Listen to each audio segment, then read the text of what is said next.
자, 이번 시간에는 주물과 종물에 관한 이야기예요. 168페이지. 우리 민법은 100조에 규정되어 있죠. 거기에 보시면 1항. 이 1항이 바로 종물의 규정을 만들어 놓은 거예요. 종물이 뭐다를 이렇게 입법적으로 해석해 놓은 거죠. 1항. 물건의 소유자가 그 물건의 상용에 공하기 위하여 자기 소유인 다른 물건을 이에 부속하게 한 때에는 그 부속물은 종물이다. 자, 부속물이라는 단어가 대단히 중요합니다.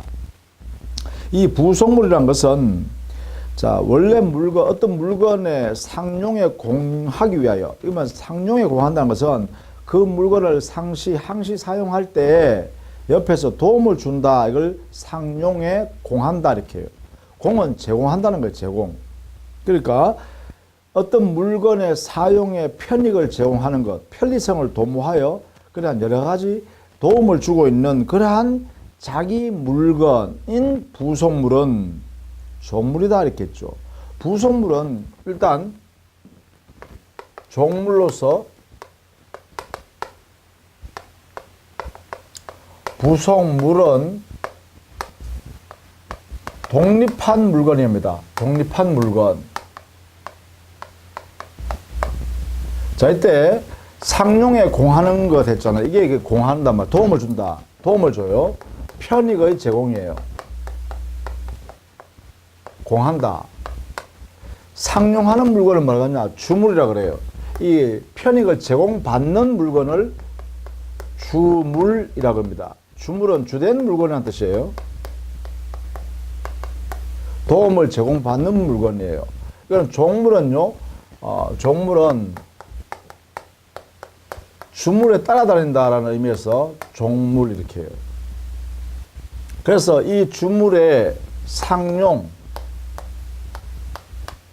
평상시에 사용할 때 이거죠. 주물을 평상시에 사용할 때 이 독립된 물건으로서 부속되어 있는 옆에서 도와주고 있는 물건, 편익을 정해주는 물건을 종물이라고 그래요. 예를 들면 이런 게 있겠죠. 우리가 여기에 안채가 있으면 여기에 사랑채가 있다. 그러면 안채와 사랑채 이런 관계면 이게 주물이 될 것이고 여기서 도움을 주고 있으니까 이게 종물이 되겠죠. 그런데 사랑채는 독립대로 사용하고 있잖아요. 독립물이다 이게 독립물. 또요. 이게 30만 평 30만 평에 해당되는 농장입니다. 농장이다 보면 워낙 넓으니까 그러면 여기저기에 이렇게 뭐가 있어요? 창고가 있겠죠? 창고가. 또 여기에 농장에 소나 젖소나 뭐 양이나 이렇게 동물을 키우니까 이 갑자기 말이죠. 하늘에 막 비가 오고 쏟아지고 벼락이 치고 번쩍거리면 이 동물들을 피할 수 있는 그러한 우사도 이렇게 있어야겠죠. 대피소가 있어야겠죠. 대피소. 건물이요. 이렇게. 자, 이렇게 되면 어떻게 돼요? 이 30만 평의 농장을 제대로 활용하기 위해서 주로 사용할 때, 평상시 사용할 때 이 건물이나 창고, 뭐 농기구도 창고에 넣어놔야 될 거 아닙니까? 이런 것들은 뭐 하나요? 여기에 도움을 주고 있죠. 이렇게. 농장에 도움을 주고 있죠. 그러니까 이 건물이나 창고가 뭐가 돼요? 바로 농장의 종물이 되겠죠.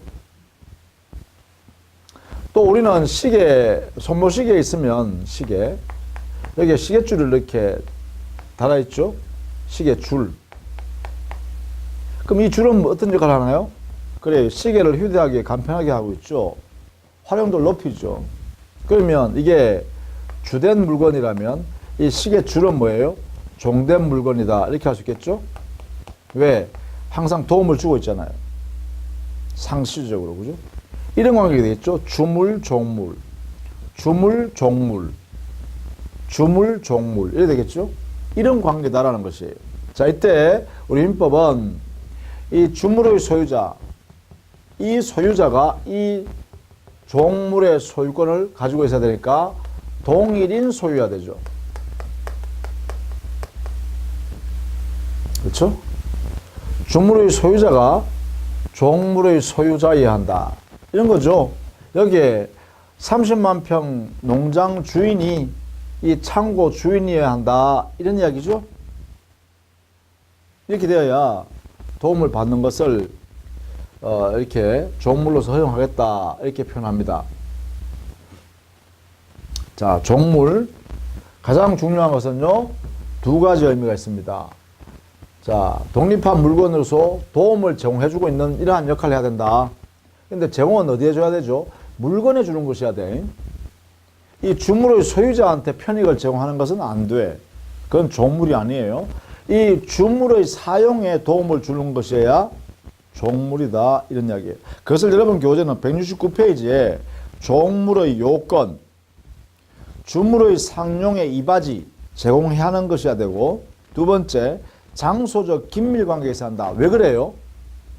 자, 이게 부속되어 있기 때문에 그렇죠. 부속. 그러니까 도움을 주려고 그러면, 제공해 주려고 그러면 장소적으로 긴밀하게 가까이 있어야겠죠. 세 번째, 이게 중요합니다. 독립물이요.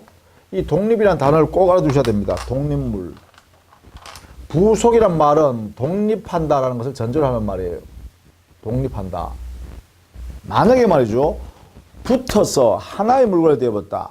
즉, 주물의 일부가 되어버렸다 하면 부속물이 아니라 독립한 물건이 아니기 때문에 종물이 될 수 없어요. 반드시 독립한 물건으로서 존재해야만 종물이 된다. 이 말이에요. 그 다음에 네 번째요. 주물과 종물의 소유자는 동일인 소유자 한다. 우리 민법상으로요. 그러니까 반드시 알아두셔야 되죠. 독립한 물건으로서 동일한 소유자일 때 종물로서 역할을 한다. 다만 그 기능으로 본다면 주물의 상용에 편익을 제공해야 된다. 이바지해야 되니까. 그렇죠? 요 역할을 하고 있어야 되죠. 물건에 이바지해야 된다. 상용에. 자, 요 내용을 반드시 알아두셔야 됩니다. 종물이라 하기 위한 요건입니다. 종물이라 하기 위한 요건. 자, 그러면 종물이 이제 정해졌어요. 정해지면, 요게 이제 민법 100조 1항에 이렇게 했는데, 100조 2항에서는 뭐라 했냐면, 이 종물은 주물의 처분에 따른다. 이 났죠? 종물은 주물의 처분에 따른다. 이 말은 무슨 말이냐면, 만약에 주물을 처분하게 되면, 주물을 다른 사람한테 팔았다 이 말이야. 이 행위에 의해서 종물도 함께 처분한다 이 말이죠.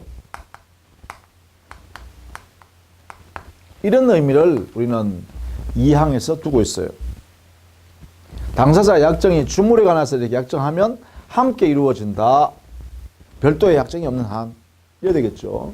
그래서 이걸 우리는 뭐라 그러냐면, 주물과 종물은 운명을 같이 해라. 이렇게 표현합니다. 법률적 운명을 같이 한다. 이게 이제 민법 100조 2항의 의미입니다. 주물이 다른 사람한테로 처분되어 넘어가면, 별도의 약정을 하지 않았다면 종물도 함께 넘겨주는 걸로 한다 이 말이죠. 이걸 법률적 운명을 같이 한다 이렇게 표현해요. 이렇게. 다만 이러한 종물 이론, 이걸 종물 이론이라고 그래요. 종물은 주물의 처분에 따른다. 종물은 주물과 운명을 같이 한다. 이러한 원리를 종물 이론이라고 그래요. 종물 이론. 이 종물 이론에 관한 민법 100조 2항은 임의 규정으로 해석합니다. 임의 규정이기 때문에 당사자가 별개의 약정이 가능합니다. 즉, 주물은 처분하되 종물은 별도로 한다. 이렇게 특약을 할 수 있다는 거예요. 그 특약의 효력은 유효가 돼요. 왜? 이 규정, 종물은 주물의 처분에 따른다. 운명을 같이 해야 한다. 라는 것은 임의 규정이기 때문에 당사자가 다르게 정할 수 있다. 이 말입니다. 자, 이렇게 의미를 알아두셔야겠죠. 별도로 약정할 수 있다. 이와 다르게 약정할 수 있다 이 말입니다. 왜? 이게 강제 규정이 아니니까요. 자, 그 다음에 여기에 첫 번째 알아두셔야 될 내용이고요. 두 번째, 이 종물 이론은 종된 권리 관계가 존재하면 여기에도 유추 적용한다. 이것을 우리 판단한 것이 바로 판례입니다. 주된 권리, 종된 권리 관계가 있으면 주된 권리가 처분되게 되면 종된 권리도 함께 처분되어진다. 특별한 약정이 없다면. 그래서 종된 권리는 주된 권리와 운명을 같이 한다. 이렇게 해석하자는 거죠. 그래서 이 규정을 유추 적용한다 이 말입니다. 자, 요 내용도 꼭 같이 알아두십시오. 이렇게. 이것이 여러분 교재는 그 하단에 있는 것이죠. 거기에 판례 1번에 보시면 저당 부동산의 종물 여기에 잘 봐두시면 되겠고, 그 다음에 2번에 유류 저장 탱크는 자 주유소에 있어서 유류 저장 탱크 이거는 토지에 묻어놨죠. 이러면 토지에 부합물이 되는 것이지 부속물이 되는 게 아닙니다. 따라서 유류 저장 탱크는 부합물이기 때문에 종물이 아니다 이렇게 해야 돼요. 그러나 주유소에 있는 주유기 있죠. 이 기름을 넣는 기계요. 그 주유기는 주유소의 종물입니다. 독립된 물건의 성격을 가지고 있기 때문에 그렇죠. 분리 가능하고 따라서 주유소 기능을 도와주고 있죠. 언제든지 그죠. 그러니까 종물이다 이렇게 되겠죠. 자, 그런 내용들을 여러분 한번 봐두시면 되겠죠. 자, 그래서 170페이지 가면 종물의 효과를 정리해 두었어요. 이 부분을 여러분이 꼭 알아두셔야 된다는 거예요. 이 처분이라는 것은 물권적 처분 뿐만 아니라 채권적 처분까지도 다 포함되는 의미로서 이 저당권의 효력도 역시 마찬가지로 종물에 미치도록 하고 있습니다. 이게 의미는 무슨 말이냐면 이렇습니다. 만약에 이 건물 소유권에다가 저당권을 설정하고 이 저당권 건물 소유자가 돈을 빌려줬어요. 이렇게. 그런데 만약에 이렇게 설정된 후에 여기 옆에 이 건물을 도와주는 종물을 하나 만들었다 합시다. 이렇게 좀 건조물을 하나 만들었다 해보세요. 요 물건이 이 건물을 도와주는 항시 도와주는 종물이다라고 하면 이 저당권 효력은 이 건물에만 저당권 설정했잖아요. 그런데 이 저당권 효력은 종물인 이 건물에도 이 건조물에도 당연히 저당권 효력이 미친다 이 말이에요. 왜 그러냐 하면 저당권 행사하면 이 건물 소유권이 이렇게 넘어갈 거 아니에요. 그죠? 경락인한테. 그죠? 그런데 우리는 뭘 했어요? 종물은 주물의 처분에 따른다라고 했잖아요. 그래서 특별한 약정이 없다면 건물 소유권이 이렇게 넘어가면 그죠? 여기에 있는 저당권 행사 경매를 통해서 이 건물 소유권이 이렇게 넘어가면 경락인한테 그럼 당연히 모두 넘어가야 되겠어요. 함께 저당권의 대상이 아니었지만 저당 효력을 인정해서 여기에 종물의 소유권도 경락인한테 이렇게 넘어가야 된다 이 말이죠. 그래야 주물과 종물이 운명을 같이 한다 할 수 있겠죠. 그래서 저당권의 효력은 종물에도 원칙적으로 미친다 이 말이에요. 미친다. 자, 그 다음에 거기에 이 100조 2항에 관한 규정은 임의 규정이다. 그래서 당사자가 특약으로 달리 정해도 무방하다. 판례 태도다. 그 다음에 종물이론의 준용에는 권리가 서로 간에 주종 관계에 있으면 그 주된 권리의 처분에는 종된 권리의 처분이 함께 따른다. 이렇게 하고 있죠. 이것도 역시 판례라 했습니다. 중요한 판례예요. 그래서 어떤 권리가 주된 권리, 종된 권리 이렇게 권리가 존재하면 이것을 처분하면 이것도 처분되어진다 이 말이죠. 이렇게 된다는 것을 의미합니다. 그래서 이걸 항상 염두에 두시기 바랍니다. 이런 원리는 앞으로 이제 물권법 공부하시면서 이런 내용들을 적용할 거예요. 자, 주물, 종물, 요거는 백조입니다. 백조. 그 다음에 우리 민법에 원물과 과실에 관한 규정이 있죠. 여기에 101조, 102조에 있어요. 101조는 여기에 과실의 의의를 입법적으로 해석해 놨죠. 101조 1항과 2항에서 여기는 천연과실에 관한 개념을 규정했고요. 여기는 법정과실에 관한 규정을 2항. 그래서 과실에는 천연과실과 법정과실이 있다 이 말이에요. 이것을 각각 입법적으로 해석을 해 두었다 이 말이죠. 이게 101조 1항과 2항입니다. 자, 1항. 물건의 용법에 의하여 수취한 산출물은 천연과실이다.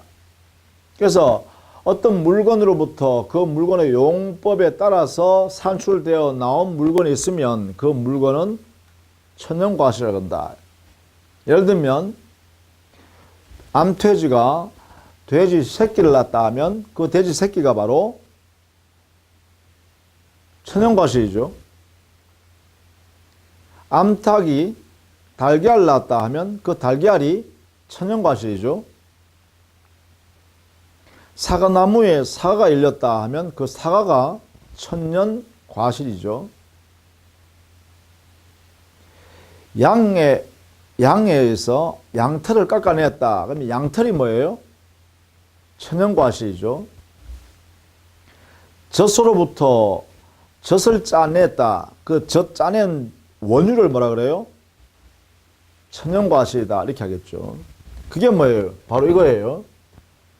당의 물건의 용법에 따라서 산출되어 나온 물건. 자, 이렇게 됐죠. 물건의 용법이 있을 텐데 용법에 따라서 산출되어 나온 물건이 있어요. 이 물건의 이름을 천연과실이라고 한다 이 말이에요.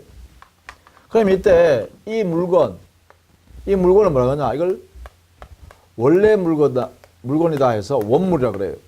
원물이라고. 그럼 이 물건을 뭐라 그래요?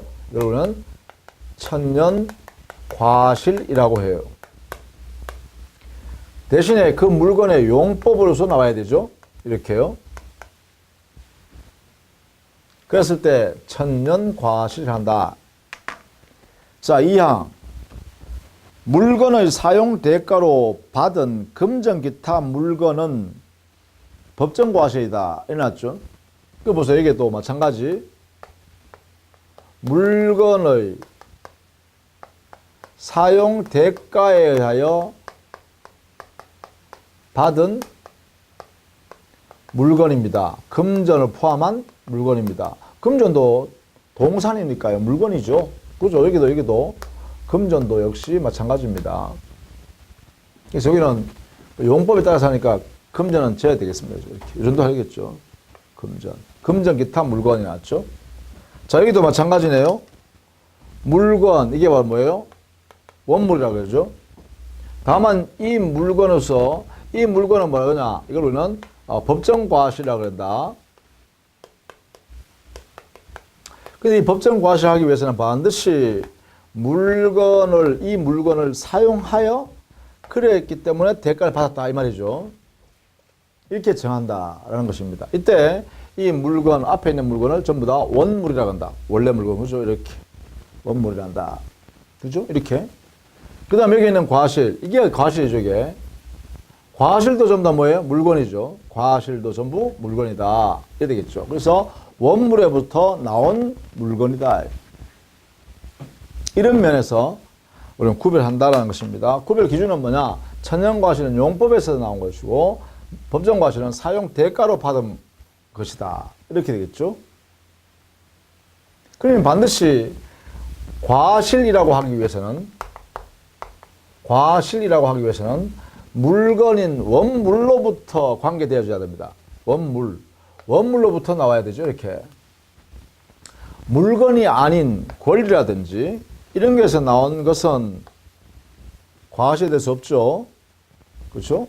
권리로부터 나온 물건이나 금전은 과실할 수 없다. 특허권 사용료. 특허권자로부터 특허권을 사용하기로 하고 사용 대가로 지급한 사용료소의 금전. 이 사용료인 금전은 법정 과실을 하면 되나? 안 된다, 그죠? 왜냐하면 앞에 보시면 사용 대가의 대상이 뭐예요? 권리죠, 권리. 권리로부터 사용 대가 나온 것은 법정 과실을 할 수 없다 이 말이야. 안 된다는 거예요. 또 의사의 진료 행위로부터 행위에 의하여 대가로 지급한 진료비, 금전료, 이것도 되나요? 자, 이 진료비, 이거. 이 법정 과실인가요? 법정 과실? 아니다 해야죠. 그 이유는 왜 그래요? 의사의 진료 행위, 사람의 행위죠. 행위. 물건 아니죠. 물건의 대가, 사용 대가로 나오는 게 아니죠. 따라서 이것은 역시 법정 과실 될 수가 없다 해야죠. 이런 식으로 판단할 수 있어야 돼요. 반드시 과실이라고 하기 위해서는 물건, 원물로부터 나와야 된다. 이런 걸 전제합니다. 자, 이게 이제 171페이지 그리고 172페이지에 각각 개념을 정리했고, 그 다음 두 번째 문제 되는 게 102조에 이 천연과실의 귀속, 법정과실의 귀속, 이 귀속에 관한 문제입니다. 누가 언제 가져가야 되냐, 어떻게 가져가야 되냐라는 것이에요. 귀속에 관한 문제예요. 귀속. 이게 바로 민법 102조에 규정을 뒀어요. 자, 천연과실의 경우 102조 171페이지에 있죠. 102조 1항.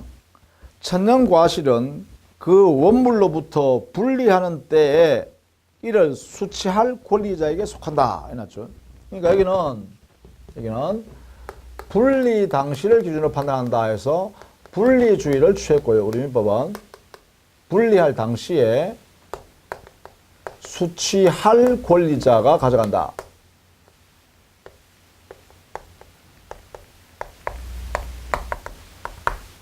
수취할 권리자. 시점은 분리 당시입니다. 생산 당시가 아니고요. 씨 뿌린 사람을 중심으로 하는 게 아니고요. 분리할 때 기준으로 합니다. 분리할 때. 어디에서? 원물에서 분리할 때. 그때 수취할 정당한 권리를 가지고 있는 사람한테 가라 이거죠. 뭐 이게 대표적인 게 뭐예요? 원물의 소유자겠죠. 그 외에도 임차인이라든지 지상권자라든지 전세권자라든지 선의의 점유자라든지 기타 등등등입니다. 그러나 수임인은 안 됩니다. 수임인은 여기에 수취할 권리자가 될 수가 없습니다. 수임인. 위임계약에 의해서 타인의 사무를 처리한 자, 이걸 수임이라고 하는데, 이 수임인은 그 사무, 타인의 사무를 처리하다가 그 과정에서 과실을 취득한 경우에는 그 과실은 전부 다 위임인에게 반환해 줘야 합니다. 법적으로. 그러니까 수임인은 과실을 취득할, 수취할 권리자가 될 수가 없다 이 말이죠. 특별한 경우 아니면. 자, 이렇게 우리가 민법에 정해놨네요. 자, 그것이 첫 번째 102조 1항입니다. 그 다음 102조 2항, 법정과실의 귀속에 관한 이야기죠. 자, 102조 2항 보시죠. 법정과실은 수취할 권리의 존속기간 일수의 비율로 취득한다. 여기는요, 수취할 권리의 존재한 존속 일수 비율입니다. 그죠? 존속 일수에 비례해서 당의 법정 과실을 나눈다, 가져간다 이 말이죠. 이게 자, 여기에 무슨 어떤 의미냐 하면 여기는 존속 일수 이렇게 될 수 있죠. 갑의 건물을 을이 임대차 받아서 사용합니다. 소유자. 그래서 월세를 매월 말에 월말에 그러니까 매월 초부터 사용해서 매월 말에 100만 원 지급하기로 했습니다. 그럼 요 100만 원 지급하기로 한 약정, 이게 뭐예요? 월세 지급하는 약정은 건물의 사용 대가니까 사용 대가로 지급된 당의 금전이니까 당연히 법정 과실이 되겠죠. 법정 과실을 자 이렇게 주기로 있었는데 만약에 갑이요 이 건물 임차 목적물의 건물을 병한테 처분하여 병한테 소유권 넘겨주고 언제 넘겨줬나 합니까? 15일 날 넘겨줬어요. 이렇게. 그러면 자 월말에 드디어 을이라는 사람이 100만 원 지급하게 되잖아요. 이때 100만 원 지급할 때 이 갑과 병 사이에 이 월세라는 차임, 법정 과실 귀속을 어떻게 나누어 가져야 되느냐라는 문제가 생기죠. 그러면 당연히 어떻게 한다고요? 일수 비례하라. 자, 여기는 수취할 권리는 소유권이죠. 수취할 권리, 소유권입니다. 소유권을 갑이 15일 가지고 있었고 병이 15일 가지고 있었네요. 그럼 어떻게 돼요? 100만 원을 1대1로 절반으로 각각 나눠 가자 이 말이죠. 그래서 여기에 15일 사용 소유권을 취득했으니까 여기는 50만 원 갑이 가져가고 나머지 50만 원은 병이 가져가라. 이렇게 하는 거죠. 이렇게 일수 비례하여 가져가라 이 말이죠. 그런 의미입니다. 그죠? 자, 이런 내용을 우리 법에 정해 놓았다는 것입니다. 여러분 참고해서요. 원리를 이렇게 알아두시면 좋겠다는 것입니다. 자, 이렇게 해서 권리의 객체에 관한 이야기를 모두 마무리 지었습니다. 자, 그 다음에 176페이지 가면 권리 변동의 모습 그리고 원인에 관한 설명입니다. 자, 권리 변동이란 권리의 발생, 변경, 소멸하는 것을 우리는 권리 변동이란다. 권리가 발생하거나 변경하거나 소멸하는 이 전 과정을 권리 변동이라 그래요. 결국은 이 권리 변동은 법률 관계를 맺으니까 발생하는 거죠. 이게요, 갑이라는 사람하고 을이라는 사람 사이에 매매를 계약을 했다든가 임대차 계약처럼 이렇게 민법이 끼어드는 법률 관계를 맺으면 이 갑에게 권리나 의무가 이렇게 생기고 여기 을에게 권리와 의무가 이렇게 생긴다는 거예요. 이렇게. 자, 법률 관계를 하니까 권리 의무 관계가 발생합니다. 그죠? 자, 임대차라는 법률 관계, 매매라는 법률 관계. 이런 법률 관계를 맺으니까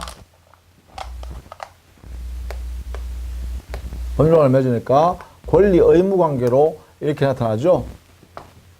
그러면 이 권리 의무 관계는요, 매매를 하면 소유권이 여기 있던 것이 소유권이 여기 넘어가잖아요. 그죠? 그래서 권리 변동이 생겨요.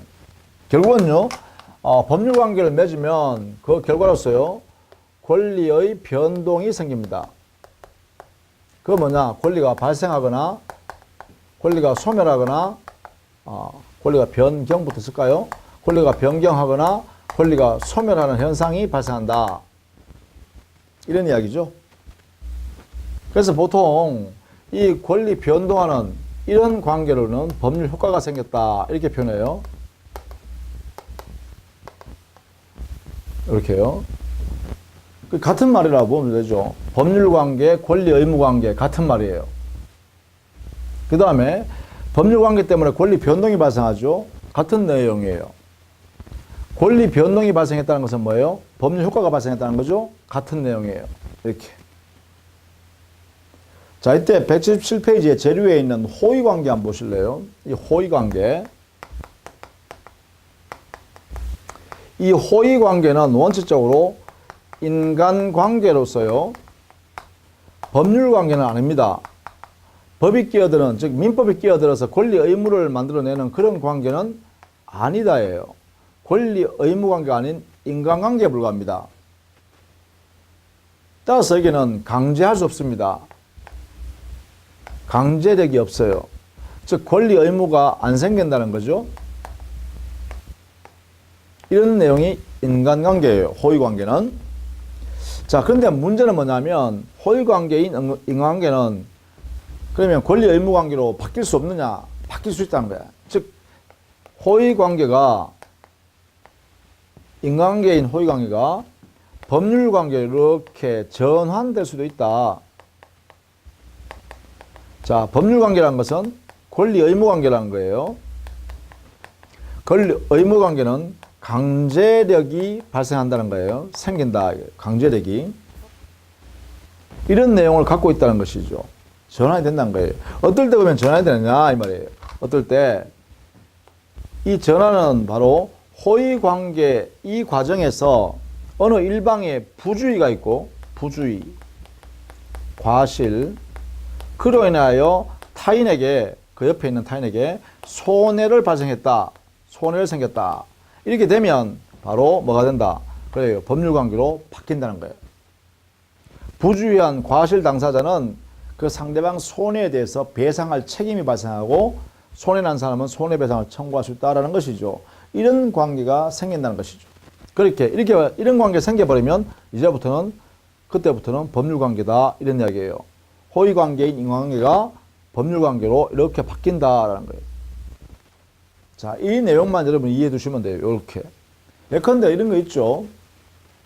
예컨대 자, 한여름에 비가 막 쏟아지는데 바로 옆집에 사시는 할머니가 무거운 짐을 들고 이렇게 비 맞으면서 막 가고 계세요. 그러니까 어떻게 돼요? 제가 퇴근길에 그 옆에 사는 사람이 퇴근길에 승용차 가다가 세워서 할머니 태우세요. 집까지 모셔드릴게요 하고 태울 수 있잖아요. 이게 뭐예요? 호의동승이라고 해요. 호의를 베푼 호의동승. 호의동승은 인간관계죠. 옆집 할머니 위해서 공짜로 태워드리는 거잖아요. 타세요 해가지고 모셔드릴게요 했잖아요. 자, 그렇기 때문에 이 호의동승은 호의관계에서 권리 의무가 안 생기죠. 법률관계가 아니에요. 권리 의무관계가 아니에요. 근데 만약에 호의동승에 가다가 말이죠. 그 운전자가 부주의해서 급브레이크를 확 밟아가지고요. 옆에 타시는 할머니가 앞에 문짝에 확 부딪혀가지고요. 다쳤어요. 그러면 병원에 치료를 해야 돼요. 그러면 당연히요. 이게 운전자의 부주의가 있고 과실, 부주의인 과실. 그로 인하여 옆에 타시던 할머니가 다쳤잖아요. 부상, 손해가 생기죠. 이게 되면 어떻게 돼요? 부주의한 운전자는 뭐예요? 치료비 좀 드려야죠. 자기가 운전 잘못했으니까, 그죠? 이게 뭐예요? 이때부터는 바로 권리 의무 관계인 법률 관계로 이렇게 바뀐다는 거예요. 왜냐하면 이 손해에 대해서는 이 부주의한 자가 이 손해에 대해서 배상할 의무가 생기니까 그래요. 여기 의무가 생긴다. 의무, 책임. 여기는 권리가 생긴다는 거예요. 손해배상 청구권이라는 권리가 생기죠. 손해배상하세요. 이렇게 할 수 있다는 거죠. 이게 바로 법률관계로 바뀌는 예다 이 말이죠. 그죠? 이런 예를 들 수 있다. 자, 그러면 구체적으로 권리 변동에서 발생 변경 소멸하는 모습을 이제 우리가 구체적으로 좀 알아둘 필요가 있다 이 말이죠. 자, 권리의 발생.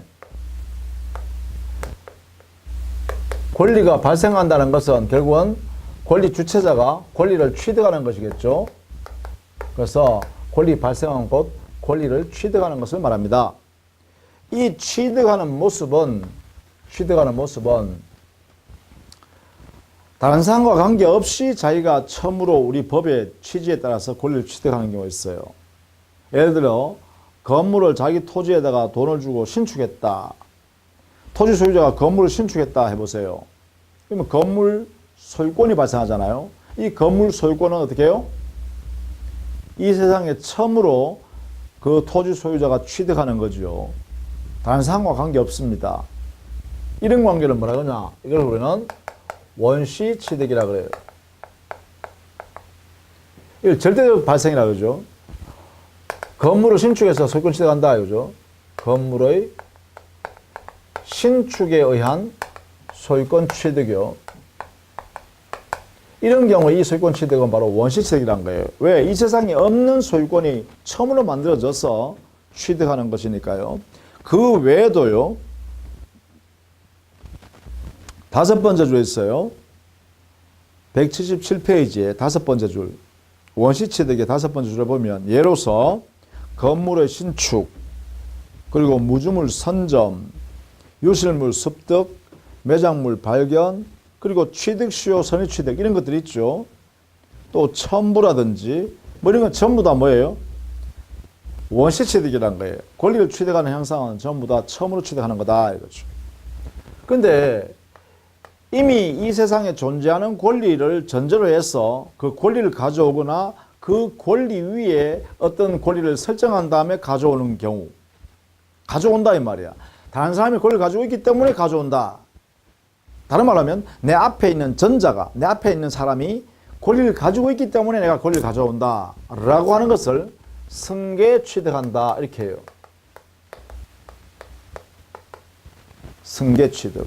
그래서 이것은 반드시 내 앞에 사람, 전자, 권리가, 전자의 권리가 반드시 존재해야 합니다. 해야 가능하다. 승계취득은요. 이렇게 차이겠죠. 그러나 원시취득은요. 앞에 사람의 권리가 이건 무방해요. 앞에 사람의 권리가 있냐 없냐 따질 필요가 없죠. 지금부터 내가 처음으로 취득하는 거니까. 그게 원시취득이니까. 그러나 승계취득이 인정되려고 그러면 반드시 내 앞에 있는 전자가 권리를 가지고 있기 때문에 내가 가져오는 거야. 그게 승계취득이에요.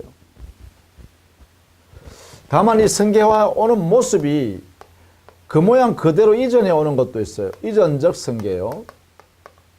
이것은 동일한 권리를 그대로 가져오기 때문에 전자의 이 권리를 동일성 유지한 상태로 그대로 가져오는 것을 말해요.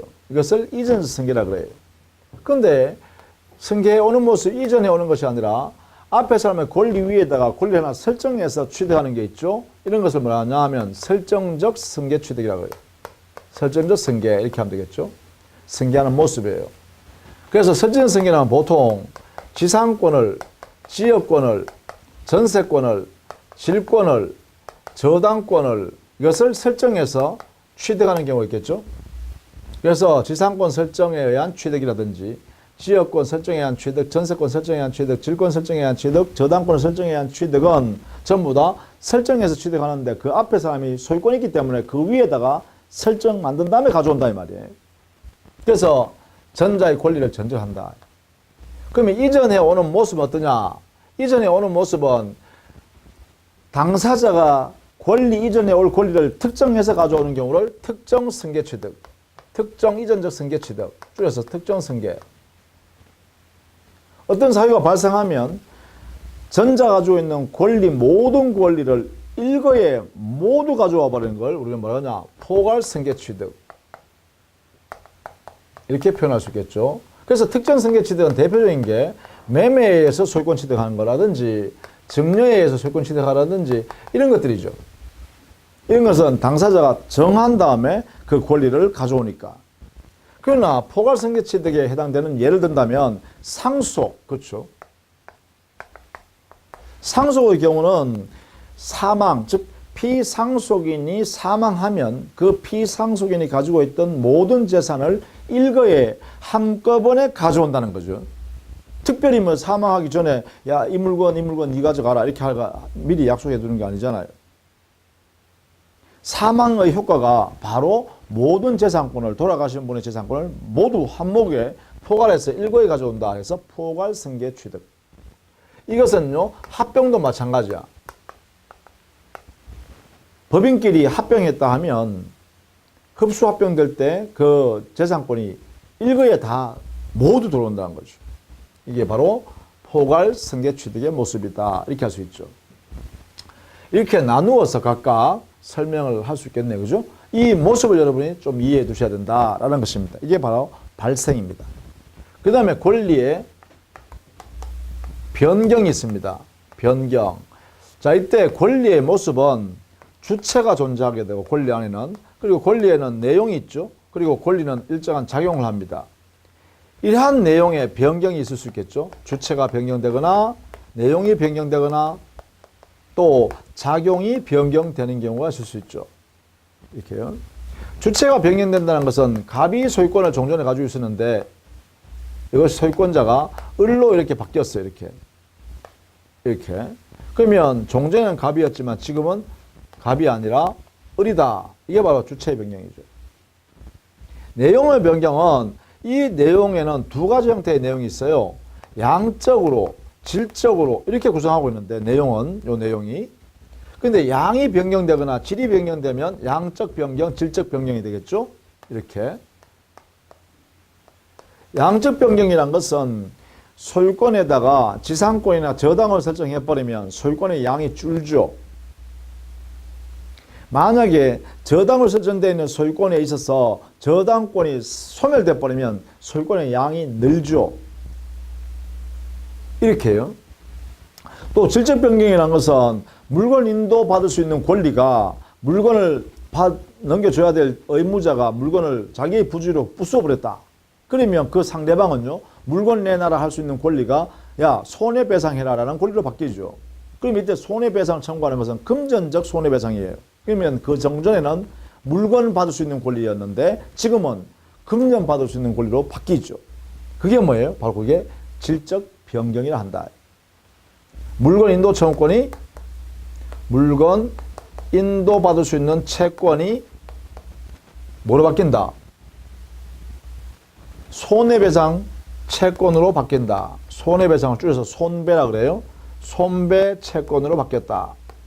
그러면 손배 채권의 의미는 뭐냐? 손해배상은 전부 다 원칙적으로 금전배상이 원칙입니다.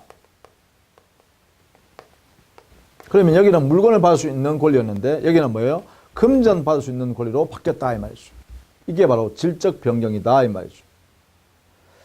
그 다음에 작용의 변경의 경우는 이것은요, 우리 민법에는요, 저당권의 순위 승진을 인정해요. 하나의 부동산에 1번 저당권, 2번 저당권 이렇게 3번 저당권이 있었는데 만약에 그 채무자가 1번 저당권자한테 변제를 해버리면 1번 저당권 소멸해버려요. 소멸하면 2번 저당권, 3번 저당권이 2번이 1번으로 가고 3번이 2번으로 간다는 거예요. 그래서 2번이 1번 작용한다, 3번이 2번 작용한다. 이게 뭐예요? 순위 승진이라는 거죠. 이게 바로 작용의 변경에 해당되는 것이죠. 또 부동산 임차권은 원래는 임대인한테 권리를 주장할 수 있을 뿐입니다. 임차인이 임대인한테. 그런데 그 부동산 임차권에 등기를 하게 되면 그 당의 목적물을 양수받은 소유자한테, 새로운 소유자한테도 임차권을 대항할 수 있단 말이야. 이 대항력이라는 권리가 작용하게 되죠. 그래서 임차권의 등기가 있으면 작용이 변경됩니다. 종전에는 임대인한테만 주장할 수 있었는데 이제는 제3자, 당의 목적 부동산을 양수받은 사람한테도 주장할 수 있다는 거죠. 그래서 이것도 쓰면 되겠네요. 부동산의 임차권 등기. 이렇게 되면 대항력이 생긴다는 거죠. 대항력. 대항작용이 하나 생긴다 이 말이죠. 이런 면에서 작용의 변경이다 이렇게 되겠죠. 자, 이런 내용이 권리의 변경이에요. 그러면 권리가 소멸하는 경우도 있겠죠. 이제 마지막으로 권리 소멸. 이 세상에서 그 권리가 영원히 사라져버리는 걸 우리는 절대적 소멸이라고 그래요. 예를 들면 건물 소유권을 가지고 있는 당의 건물에 대해서 만약에 누군가가 방화를 했다든가 불을 질러버렸어요. 아니면 낙뢰가 떨어져서 그 건물이 다 타버렸어요. 그러면 그 건물 자체가 이 세상에 사라져버렸죠. 사라지면 그 건물 소유자의 건물의 소유권도 함께 이 세상에서 사라져버리죠. 영원히 사라지죠. 이게 뭐라고? 절대적 소멸을 한다. 절대적 소멸은 이 세상에 당의 권리가 없어져 버립니다. 그런데 상대적 소멸이라는 게 있다. 이 상대적 소멸은 결국은 뭐예요? 나한테 있는 소유권이 다른 사람한테 넘겨줘 버리면 나한테 있는 소유권은 소멸하지만 다른 사람한테 그 소유권은 남아있죠. 이런 현상 중에서 당사자, 종전에 가지고 있던 그 소유권 입장에서 보면 그 당사자한테는 소유권 소멸이다. 이걸 상대적 소멸이라고 그래요. 그러면 상대적 소멸은요, 이전적 승계취득이 있게 되면, 그죠? 이전적 승계취득이 되면 상대적 소멸 현상이 발생하는 거예요. 이거는 곧 뭐냐? 주체의 변경이죠. 그죠? 그러니까 이런 현상이에요. 이전적 승계취득이거나 주체의 변경, 이런 현상이 발생하면 상대적 소멸의 현상이 돼요. 그래서 이거는 같은 현상이다. 이렇게 보시면 돼요. 이렇게. 그죠? 자, 이런 내용이 이제 권리의 변동하는 모습이다라는 것입니다. 자, 이렇게 해서요. 여러분, 178페이지, 179페이지에 권리의 변경과 소멸에 관한 내용을 정리했습니다. 자, 다음 시간에는요. 권리 변동의 원인으로서 법률 요건과 법률 사실을 정리하도록 하겠습니다. 자, 수고 많으셨습니다.